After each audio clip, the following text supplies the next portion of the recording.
Assim na palavra do Senhor.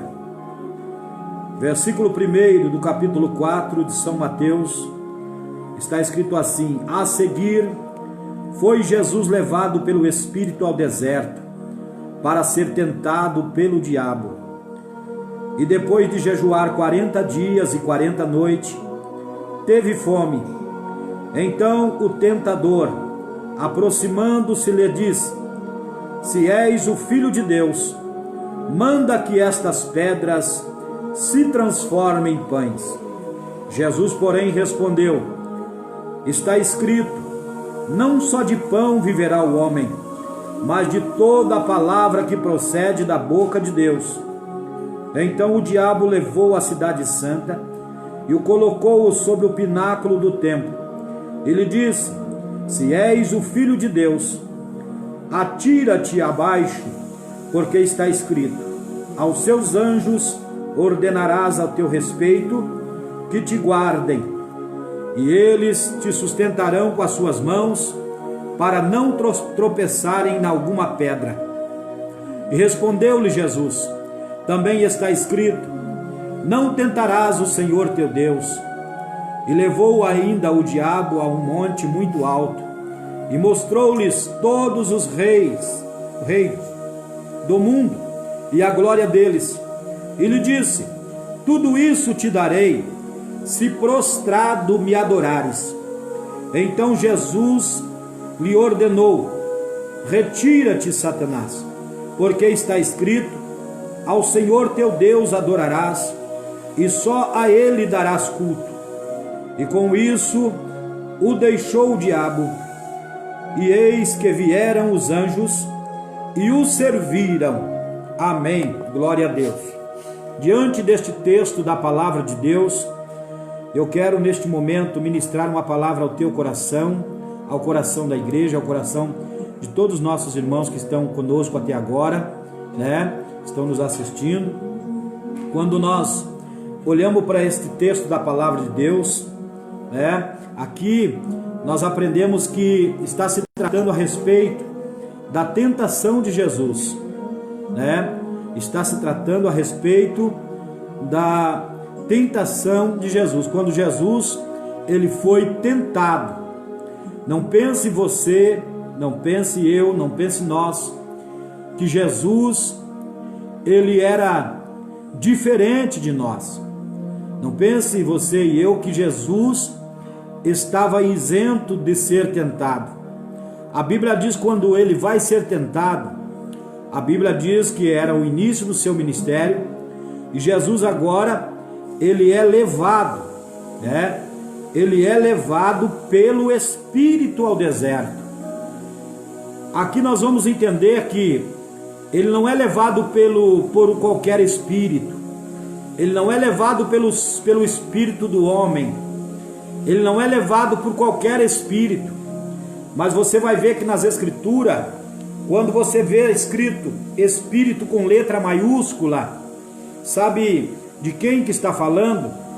Está falando da terceira pessoa da Trindade, o Espírito Santo da verdade, aquele que o Senhor Jesus enviou para estar conosco, Aquele que o próprio Senhor Jesus disse que seria enviado, o Espírito Santo da verdade, aquele que convenceria o homem do pecado, da justiça e do juízo. Porque todos nós sabemos que, por mais intelectuais, por mais sábios, por mais formados que alguém possa ter, por mais conhecedor das Escrituras que alguém possa ser, por mais instruído, por mais bacharelado, por mais formação teológica que ele possa ter, o homem possa ter, ou sabedoria na ciência, ou sabedoria em qualquer área, você sabe muito bem que o homem jamais tem condições naturalmente de convencer qualquer outro ser humano, qualquer homem, a nada. Não, o homem não tem condições de convencer. Aleluia. Às vezes as pessoas ficam pensando, dizendo: como que aquela pessoa trouxe uma palavra ou falou uma palavra tão simples a respeito da Bíblia, mesmo sem ter conhecimento, ser uma pessoa indouta, uma pessoa sem cultura, sem sabedoria. E esta pessoa persuadiu tanto, aquela palavra fez um efeito tão grande, que fez com que aquela pessoa tivesse uma mudança de vida, né? Mas na verdade, meu irmão, não é a pessoa que fez isso. Quem fez isso é aquele que está agindo por detrás daquela pessoa. Quem é? É o Espírito Santo de Deus. O Espírito Santo que tem o poder de convencer o homem do pecado, da justiça e do juízo. Quando nós vamos olhar para a Bíblia, nós vamos encontrar Pedro, um homem indouto. A Bíblia diz que era um homem que não tinha nenhuma instrução, não tinha nenhuma formação teológica, nenhuma formação catedrático, nenhum tipo de conhecimentos a não ser a pesca. Ele só sabia pescar.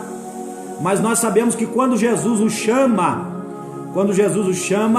a Bíblia diz que depois que Jesus morre, Jesus ressuscita, aí Pedro agora está com os apóstolos, com os seus discípulos, com os discípulos de Jesus, e a Bíblia diz então que eles começam agora a fazer a obra, levar a palavra, eles começam a dar prosseguimento naquilo que Jesus havia lhes ordenado. E mesmo sem ter um conhecimento, sem ter uma formação, a Bíblia diz que quando eles estão lá em Jerusalém, né, no capítulo 2 de Atos dos Apóstolos, e eles são agora cheios do Espírito Santo, porque havia uma promessa de Deus, ficar em Jerusalém até que sejais revestidos de poder, e eles ficaram em Jerusalém, e a Bíblia diz que cumpriu o dia de Pentecostes, né? O dia em que Joel profetizou no capítulo 2 de Joel, versículo 28, ele diz que naqueles dias derramarei do meu Espírito sobre toda a carne, e esse dia se cumpriu literalmente nos dias em que os discípulos estavam ali em Jerusalém, aguardando a promessa da descida do Espírito Santo. E eles foram tão revestidos do poder de Deus, cheios do Espírito Santo. E a Bíblia diz que algumas pessoas que estavam ali, algumas nações, alguns povos que estavam ali, eles viram aqueles homens falarem outras línguas. Foi uma glória aquele momento, desceu ao poder do Espírito Santo de Deus envolvendo aquelas pessoas que estavam ali. E eles falaram em outras línguas. E aquele povo, alguns ficavam sem entender, e alguém dizia que aqueles homens estavam cheios do mosto, estavam embriagados, e começou a dizer tantas besteiras. Mas a Bíblia diz que agora Pedro entra em ação e começa, cheio do Espírito Santo, ele começa a pregar, ele começa a falar a palavra do Senhor, e ele vai citar Joel, capítulo 2, versículo 28, relacionado a essa promessa.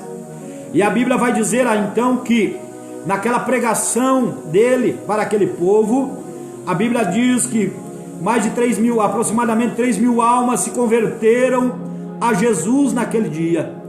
Aleluia! Um homem douto, sem nenhum grau de conhecimento, sem nenhuma instrução, ele então foi alguém que, usado pelo Espírito Santo, e que veio convencer uma multidão de 3 mil almas para Jesus. Deus usou Pedro naquele dia de uma forma poderosa. E quando eu olho para a Bíblia, eu vejo aqui, aleluia, Jesus sendo levado pelo Espírito, era pelo Espírito Santo, ao deserto, para ser tentado. É claro que de forma alguma o Espírito Santo de Deus vai levar alguém para o deserto se ele sabe que aquela pessoa não tem uma estrutura, ou que aquela pessoa não vai conseguir vencer ou atravessar. Sabe o que eu aprendo aqui, meus irmãos? Que muitas pessoas às vezes é conduzida para o deserto. Quando eu falo de deserto aqui, eu estou falando das crises existenciais que muitas vezes eu e você enfrentamos, que muitas vezes nós passamos no decorrer da nossa vida cristã. Às vezes crises emocionais, às vezes crises familiares, crises espirituais, crises financeiras, crises em vários aspectos, né? E muitas vezes essas crises, ela tem uma representatividade como um deserto. E eu quero nesta noite dizer para você, meu irmão, que toda a crise que nós passamos durante a nossa vida cristã, quando estamos na fé, estamos servindo a Deus, aleluia, ela é provocada. Quando ela não é provocada por nós, quando nós às vezes saímos da presença de Deus e provocamos uma crise na nossa vida, mas quando nós estamos na presença de Deus, nós não entendemos por que veio aquela crise, aquele momento, aquela situação. Aí nós vamos começar a entender através dessa palavra que existe um momento da nossa vida, aleluia, que o Senhor, através do Espírito Santo, Ele nos leva para o deserto. Quando Ele nos leva para o deserto, não é para você morrer de fome, morrer de sede. Quando Ele nos leva para o deserto, Ele nos leva para nos provar e também nos aprovar. Quando eu olho para a Bíblia, eu vejo Israel quando sai do Egito, aleluia, havia um caminho intermediário que eles poderiam chegar na terra prometida em poucos dias, em pouco tempo eles poderiam chegar até aquela terra, aquele lugar prometido.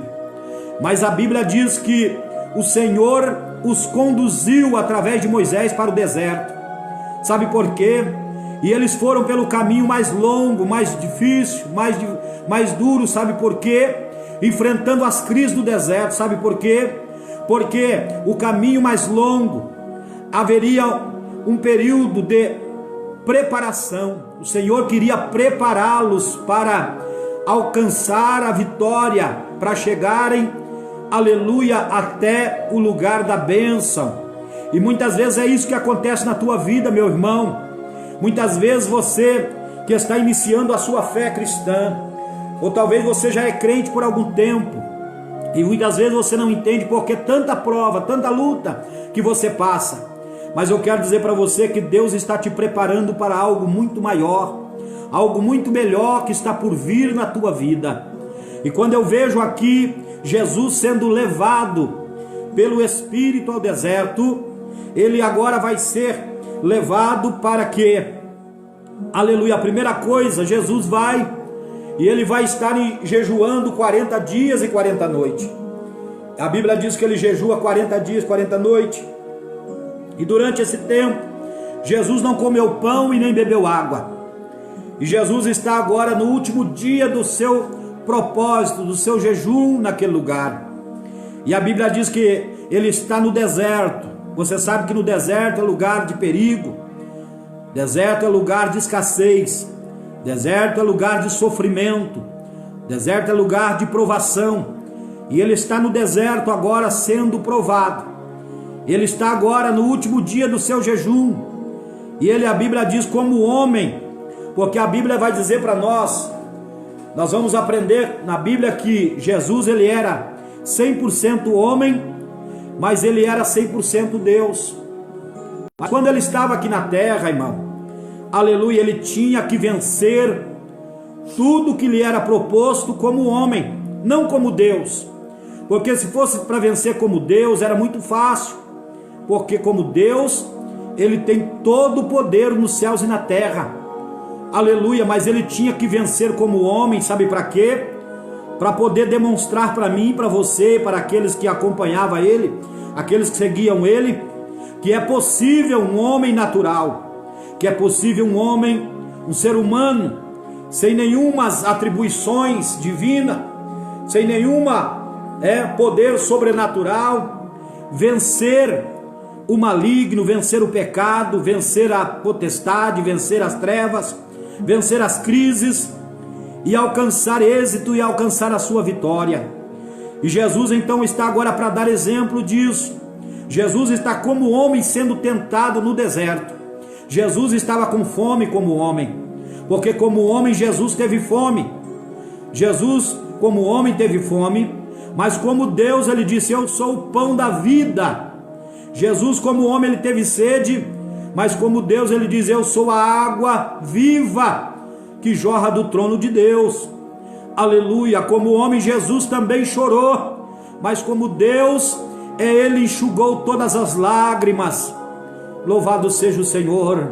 E nesta noite O Espírito de Deus está falando com alguém que está passando por uma prova muito grande, por uma luta muito grande. Mas eu quero dizer para você que antes de você passar, Jesus também passou. Jesus passou para te dar exemplo, para mostrar para você que você é capaz de vencer este momento difícil que você possa estar enfrentando. E a Bíblia vai dizer que Jesus está agora sendo tentado no deserto pelo diabo. O diabo aproveita a situação, aproveita o momento, e ele se aproxima. Pode ter certeza de uma coisa, que o inimigo sempre vai se aproximar de você.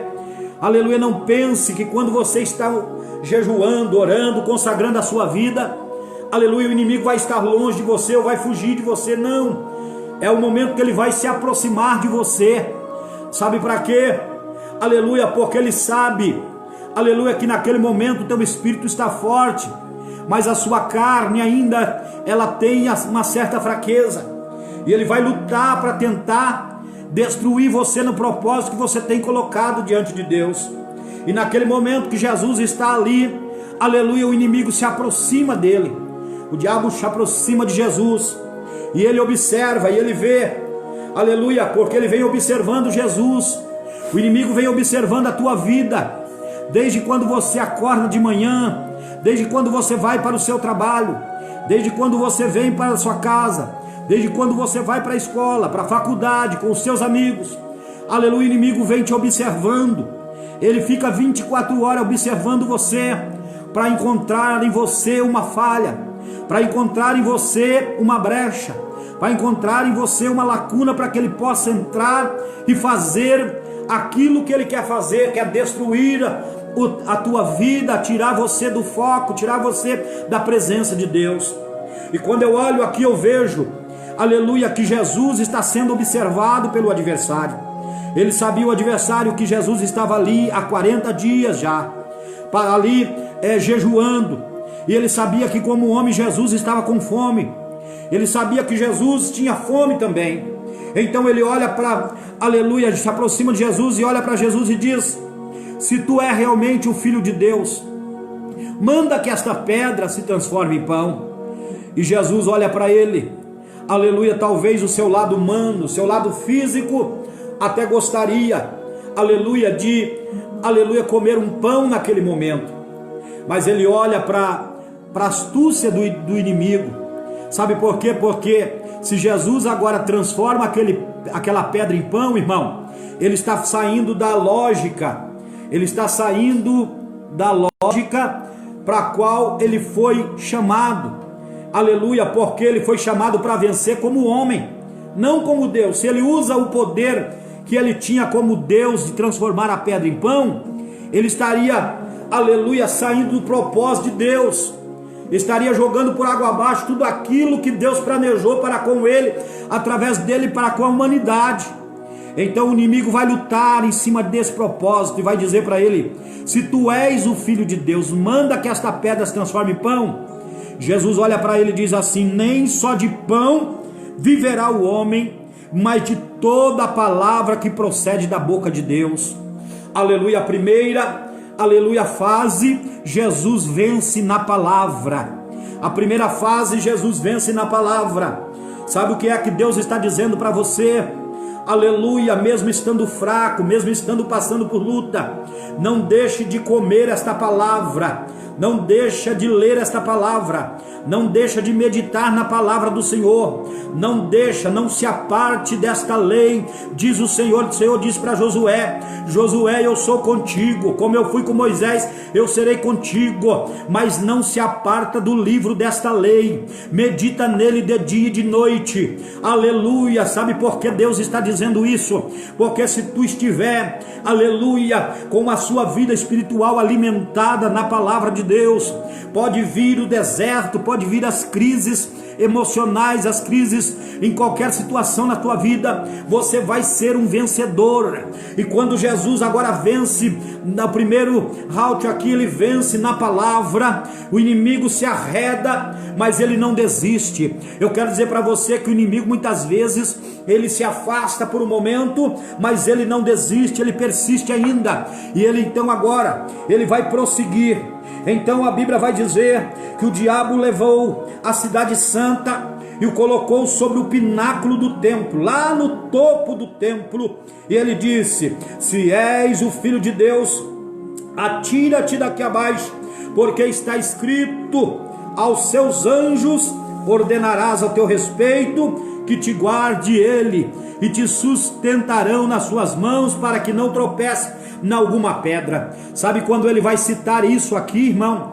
Aleluia, você sabe que este texto que ele cita aqui está uma referência lá no livro de Salmo de número 91.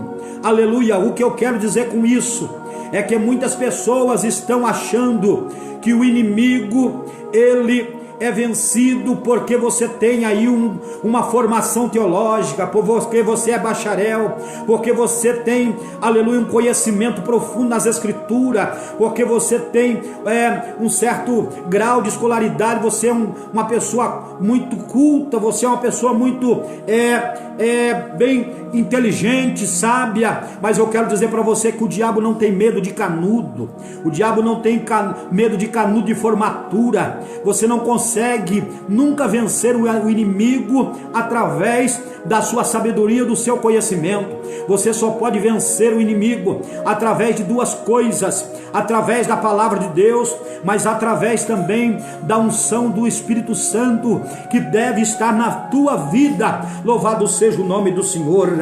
E quando aqui a Bíblia vai dizer, aleluia, aos seus anjos dará ao teu respeito, ele está falando do Salmo 91, aleluia, porque, aleluia, o inimigo conhece as escrituras muito mais que você. Se você ou qualquer pastor, qualquer teólogo mais sábio que existe aqui na nossa terra for tentar, aleluia, for tentar lutar, aleluia, ou tentar, aleluia, fazer um debate com o adversário, com a palavra, com as escrituras, aleluia, você vai perder se você for somente, aleluia, pelo seu grau de conhecimento. Por quê? Porque o inimigo conhece as escrituras muito mais que qualquer ser humano, qualquer homem, qualquer mulher, qualquer teólogo, qualquer pessoa conhecedora da escritura. O inimigo conhece muito mais, aleluia, mas você só vai vencer ele pela palavra, se a palavra que proceder da sua boca, ela sair com autoridade, com unção e com graça. E sabe o que aconteceu aqui? Aleluia, quando ele vai dizer, aleluia, aos seus anjos dará ordem a teu respeito, para que te guarde, e te sustentarão nas mãos, para que não tropece teu pé em alguma pedra. Jesus então vai responder para ele: também está escrito. Aleluia, Jesus vai rebater ele com as escrituras, porque Jesus, aleluia, estava como homem, mas Jesus, ele é o verbo vivo, aquele verbo que o João próprio diz lá no capítulo 1 de João, aleluia, que o verbo se fez carne e habitou entre nós. Aleluia, Satanás estava falando com o próprio Cristo, a própria palavra, era o próprio verbo de Deus que estava ali. Então Jesus vai vencer ele, vai dizer para ele: também está escrito, não tentarás o Senhor teu Deus. Aleluia, e naquele momento, aleluia, levou o diabo ainda a um monte muito alto, e mostrou todos os reinos do mundo, e a glória deles, e lhe disse: tudo isso te darei, se prostrado me adorares. Aleluia. Sabe por que ele vai dizer isso? Porque nas escrituras também estão escritas. Ele conhece as escrituras, ele sabia também que nas escrituras está escrito, aleluia, que o príncipe deste mundo cegou o entendimento dos homens para que eles não creiam. E ele também sabe, aleluia, que nas escrituras está escrito, aleluia, que o reino deste mundo foi entregue nas mãos do príncipe deste mundo, que é, aleluia, o próprio Satanás, o adversário. E ele sabia disso, que havia sido o mundo entregue nas suas mãos. Então agora ele vai dizer: tudo está sobre o meu poder, eu posso dar a qualquer homem o que ele quiser, riqueza, fortuna, eu posso dar a ele qualquer coisa.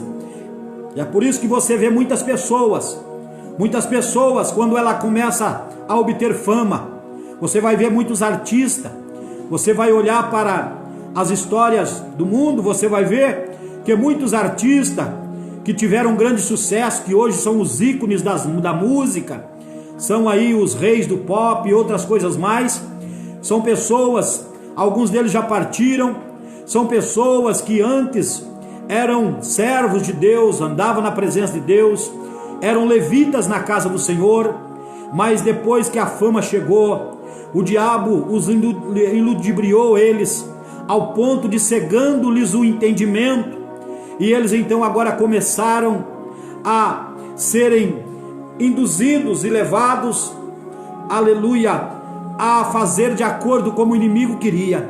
Eles começaram agora a partir para outro lado, e hoje nos dias que estão vivendo não é diferente. Muitos estão deixando a fé genuína em Cristo, estão aí ouvindo a voz do inimigo, né? Por causa da fama, por causa do dinheiro, por causa das coisas desta vida, estão perdendo a sua salvação, né? Estão trocando momentos de fama, momentos de aplausos, momentos, né, que você vê por aí, aleluia, estão trocando a salvação por tudo isso.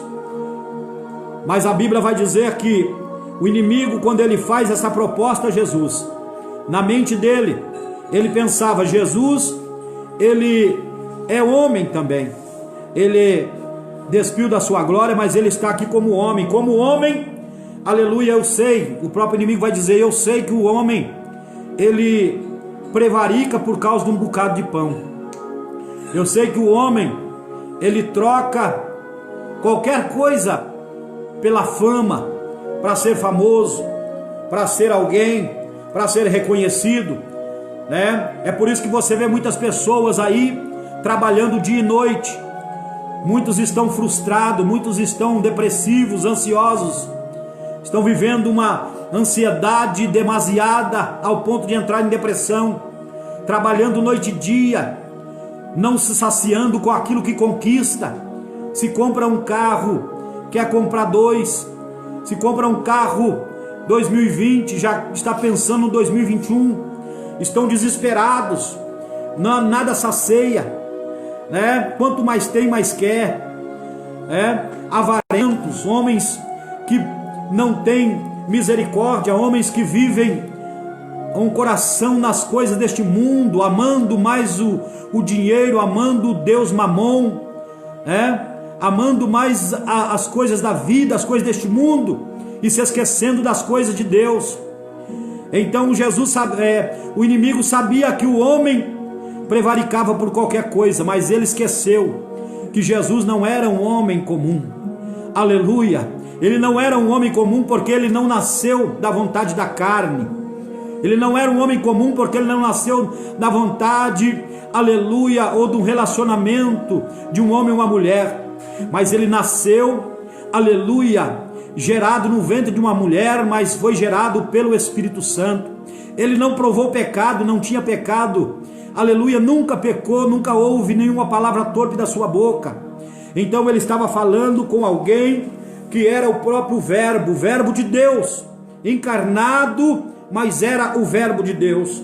Então a Bíblia vai dizer, aleluia, então a Bíblia vai dizer que Jesus, então, aleluia, então Jesus lhe ordenou: retira-te, Satanás, porque está escrito: ao Senhor teu Deus adorarás, e só a Ele darás culto. Sabe o que o inimigo queria? Ele queria, aleluia, que por um momento Jesus se prostrasse diante dele, aleluia, por oferta de obter todas as riquezas, os reinos do mundo, ele se prostrasse diante de Satanás. Mas Jesus vai dizer o seguinte: retira-te, Satanás, porque está escrito: ao Senhor teu Deus adorarás, e só a Ele darás culto. Sabe o que nós aprendemos aqui, irmão? Que tem muitas pessoas que estão se prostrando diante do adversário, aleluia, se prostrando diante daquilo, das propostas do inimigo, para poder obter aquilo que ele sempre quis, sempre sonhou, mas fugindo da presença de Deus, fugindo dos propósitos de Deus. E muitos choraram amargamente. Quando você vai olhar para a vida de Elvis Presley, era um homem famoso, hoje conhecido em todo o mundo, alguém que foi conhecido como o rei do rock, alguém que até um momento ele louvava na igreja, servia a Deus, mas quando a fama alcançou, o diabo endureceu o coração dele, ele foi servir o mundo, E a Bíblia diz que ele perdeu a vida por overdose de drogas. Ele perdeu a sua vida. Eu acredito que no último momento da sua vida ele pode ter se lembrado e ter visto que ele jogou tudo fora, aquilo que ele tinha, que era aquela vida simples que ele tinha na presença de Deus. E muitos estão entrando por esse caminho, mas Jesus está aqui deixando para nós uma palavra dizendo assim: ao Senhor teu Deus adorarás, e só a Ele darás culto, e só a Ele louvará, só a Ele glorificará o nome, porque Ele é o único digno de todo louvor, Ele é o único digno de toda honra e toda glória, de toda adoração. Aleluia. Não se prostre diante de nada neste mundo, a não ser diante do Deus vivo, diante do Senhor que fez o céu e a terra. Louvado seja o nome do nosso Deus. E a palavra do Senhor diz que após isso, aleluia, o diabo deixou, e eis que vieram os anjos e o serviram. Eu quero aqui dizer para você nesta noite, meu querido irmão, aleluia, talvez você está num deserto, foi levado pelo Espírito de Deus ao deserto, para ser tentado e provado, mas eu quero dizer para você nesta noite, vença tudo isso, adorando e servindo a Deus, glorificando a Deus, porque quando chegar o momento da tua vitória, Deus enviará os seus anjos para lhe servir, porque para isso os anjos foram enviados, para servir aqueles que hão de herdar a vida eterna. E por um momento, esta provação pode estar durando na tua vida, esta dificuldade, esse deserto pode estar durando na tua vida, mas eu quero dizer para você nesta noite, aleluia, que o choro pode durar uma noite, mas a alegria vem logo pelo amanhecer. Talvez você está chorando agora, aleluia, talvez você está em pranto agora, mas o Senhor enxugará dos seus olhos toda lágrima. O Senhor, Ele é o Deus de toda glória, e está neste momento visitando a sua casa, visitando a sua família, visitando os seus, e toda a tristeza, angústia, depressão, sofrimento, falta de vontade de viver, aleluia, tudo aquilo que está lhe oprimindo, todo o deserto que está te cercando, toda a solidão, toda a angústia que tem tomado conta do seu coração, o Senhor nesta noite está te visitando aí aonde você está, aí neste leito, talvez deitado nesse sofá ou nesta cama me assistindo, mas o Espírito do Senhor está lhe tocando agora, está te levantando agora, da posição, da postura que você se encontra, porque Ele tem o melhor para ti, Ele tem o melhor para a tua vida. Toda a perda, tudo aquilo que se foi na tua vida, aleluia, Deus permitiu, sabe por quê? Porque existem coisas que Deus precisa tirar das nossas vidas, que muitas vezes, aleluia, está tão arraigado em nós, que dói muitas vezes, o sentimento de dor é muito grande, mas muitas vezes é necessário, sabe por quê? Para que Deus possa se aproximar de você e você se aproximar dele, para que você tenha, aleluia, uma única dependência. Qual é essa dependência? É você estar dependendo exclusivamente deste Deus. Anagasura bacalabasura mandarai. Que nesta noite o Espírito Santo do Senhor venha colocar paz no teu coração. Que nesta noite o Espírito do Senhor venha trazer alegria para o seu coração, e você vai vencer como Jesus venceu, porque Ele disse, no mundo tereis aflição, mas tem de bom ânimo, porque eu venci. E se Jesus venceu e você está com Ele e anda com Ele, você pode ter certeza que você vencerá também.